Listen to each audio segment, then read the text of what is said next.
the main topic, the main man, Julian Alvarez, is the one that I'm really excited about because I can see a world where Alvarez and Embuemo may come to the club. So if we sell Darwin Núñez, and there are many, many suitors for Darwin Núñez now, I think we go for Alvarez.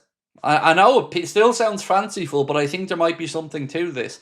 And Brian Embuemo will be my choice if we could move on Diogo Jota. I know it's kind of fantasy stuff, but we are being told to expect a big summer, and I don't think that's the most unrealistic pairing in the world. We know Embuemo could move on this summer. We have a report on that. Let me get it for you. So, Sky Sports have reported that Brian Embuemo has been tracked closely by Liverpool, United, Newcastle and Spurs, and is being considered by all of those clubs this summer. I like Embuemo. Premier League proven, knows where the goal is, puts a good shift in, puts himself around, versatile. I'm excited about the prospect of the attack getting refreshed this summer. Said for me, Embuemo comes to us or Newcastle 50 million. I think the asking price might be a little bit higher. The number that I'm seeing is 60 million, but again, that is an asking price. And Newcastle are certainly going to be in the market for an attacker. But what was it I seen about Newcastle earlier on? That they were keeping an eye on Benjamin Sesko as a potential replacement if the worst came to the worst and they lost Isak. Paskey said, this summer they have to deliver. If they don't, they need to be removed from the club ASAP. We are an attractive proposition. No excuses. Yes, sir. And I'm with you on that. We are an attractive proposition. Right. The big story for me of the last 24 hours that probably has substance to it is the story from Caught Offside, and a story that I think Sam Maguire broke initially with Anfield Watch. And it's Liverpool ready to offer cash plus a player to Atletico Madrid for Julian Alvarez. That player, of course, we believe to be Darwin Núñez. Now, Darwin Núñez is linked to Napoli recently as well. He's been linked to a couple of clubs in the Saudi Pro League. But this Atletico Madrid situation I find very, very intriguing. Liverpool are long admirers of Julian Alvarez.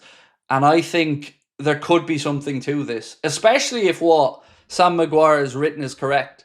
That Liverpool are willing to offer a bit of a discount on what they value Darwin Núñez at to Atleti if it includes Julian Alvarez. He would be my number one target as a striker. I know a lot of other people will go with Isak, but if you watch back on previous streams, I've always said my favourite would be Alvarez, closely followed by Isak. So I'm going to ask for the first poll tonight. Do you think that there's a chance we could sign Alvarez? Not do you think... Let me word this out 1 second.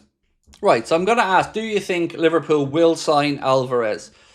Do vote away in that, folks, and we'll come back and revisit it in a while. For what it's worth, I would say I'm probably 50-50. I think it's not out of the realms of possibility. I think it is the right signing in the position we need. The only thing I'm uncertain of is if you can get the parameters of a deal that would work for Atletico Madrid and tempt them into selling him.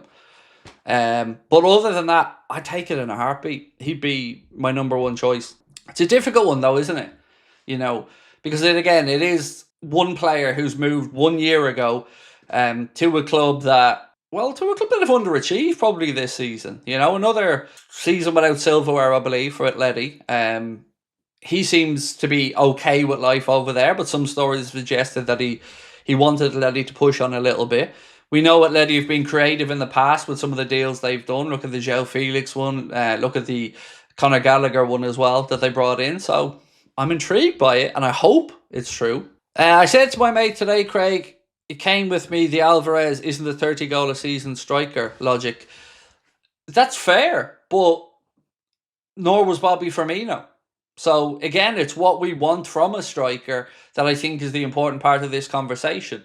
So Liverpool are probably going to look for somebody that helps link up play, that sacrifices himself at times for the team, much like Bobby Firmino did. That's why when we were linked with Cunha and others, some of those links made some sense because, yes, it'd be lovely to have a 45-goal-a-season striker.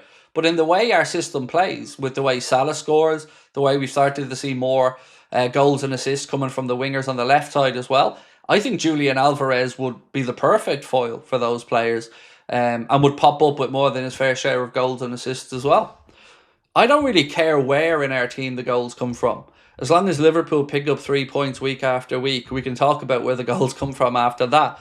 But it's about where you can see these players in the squad. And Mbuemo, I've always said I can see in a Liverpool team under Arne Slot or Jurgen Klopp.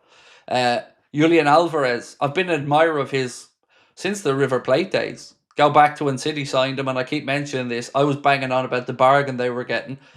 And now I would take him in a heartbeat. I would offer them £50 million plus Darwin Núñez. That's what I would do if I was in Liverpool's shoes. Wes, Robert said, maybe I'm cynical, but I never think we're going to sign a specific person.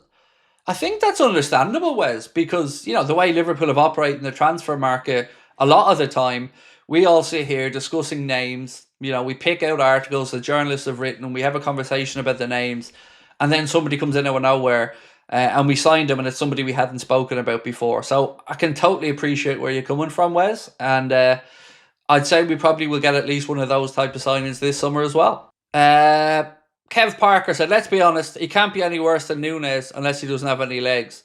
Are we talking about Alvarez? Yeah, it's so sad though about Núñez, isn't it? Like, we all wanted him to do well. All of us. Like, it was a signing that, if we're being honest with ourselves, excited us. We wondered what the possibilities were going to be. We wondered how much he was going to kick on, how good he was going to become. And we all kept giving him more time. And we kept saying, maybe this season, maybe in the next few months, give him a run of games here if he just does this. And ultimately, not from the want of trying from anybody, it just hasn't worked out. And it is time to move him on. I want to know what you guys think about the Julian Alvarez stuff.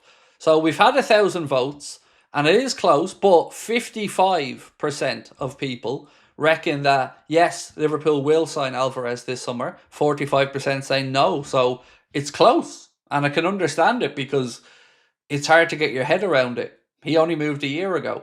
It's a big sum of money. It's FSG.